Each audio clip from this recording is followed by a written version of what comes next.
brave girl, welcome back to my channel.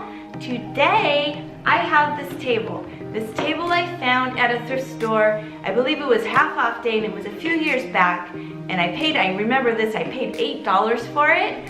Well, anyways, I painted it black, and this was a couple years ago and I never finished it. So today I'm going to distress it, and then I'm gonna do a finishing touch to it, a really special touch to it that I do on most of the furniture that I do find and that I paint. And I do find a lot of furniture. I find it on the sides of dumpsters. I find it on curbs. I find it everywhere I go. There's people who throw away furniture, so I pick it up and I paint it, I restore it, and I give it new life. And it's really neat to find trash and turn it into treasure. So this was really ugly before I painted it. I do not have a picture of that.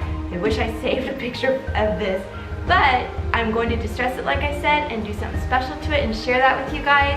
So if you haven't already, please subscribe to my channel and like this video, and join me as I revamp this table and give it a special touch. And I will be doing more videos like this. And leave a comment below if you want me to do more videos like this, because I love restoring furniture.